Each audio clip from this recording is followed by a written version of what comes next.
Guys noodles செய்வோமா?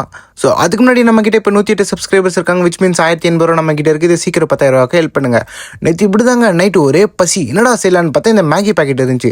சரி செய்வோம் அப்படின்னு சொல்லிட்டு அடுப்பை ஸ்டைலாக பற்ற வைக்கலான்னு ட்ரை பண்ணுறேன், வர மாட்டுது. சரி கடாயை ஸ்டைலாக சுற்றலான்னு பார்த்தா அதுவும் வர மாட்டுது. ஒன்று புரிஞ்சுக்கிட்டேன், நமக்கு ஸ்டைலுன்றது வராது.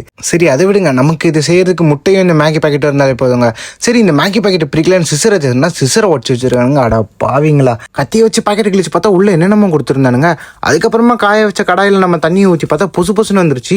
அப்புறமா எக்ஸ்ட்ரா ஊற்றிட்டு நான் அதை கொஞ்சம் எடுத்து வெளியே ஊற்றிட்டு நூடுல்ஸ் பாக்கெட்டில் என்ன இருக்குன்னு பார்த்தா சாஸு, வெஜ்ஜீஸு, அதுக்கப்புறமா சம் பவுடர்லாம் கொடுத்துருந்தாங்க. அப்புறம் என்ன, காய வச்ச தண்ணியில் நூடுல்ஸை போட்டு வதக்குன்னு வதக்கிட்டு ஒரு 10 நிமிஷத்துக்கு அப்புறமா வெந்திருக்கான்னு செக் பண்ணுங்க. நல்லாவே வெந்திருந்தது.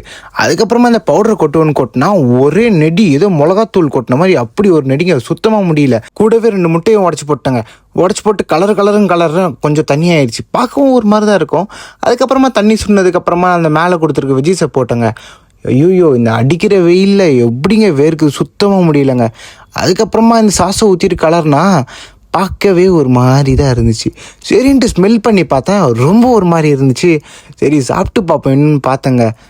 சத்தியமாக நல்லா இல்லை, ட்ரையே பண்ணிடாதீங்க. என்னால் சுத்தமாக முடியல. நான் எப்படி நல்லா இல்லைனாலும் சாப்பிட்ற ஆளுங்க, ஆனால் இது சாப்பிட்டு என் வயிற்று கெடுத்துக்க விரும்பல. நீங்களும் அதுக்கு எடுத்துக்காதீங்க. அப்புறம் என்ன, சாப்பாட்டை கொட்டிட்டு கை கழுவிட்டு நான் போய் படுத்து தூங்க ஆரம்பிச்சிட்டேன். ஸோ நாளைக்கு பார்க்கலாம், பை.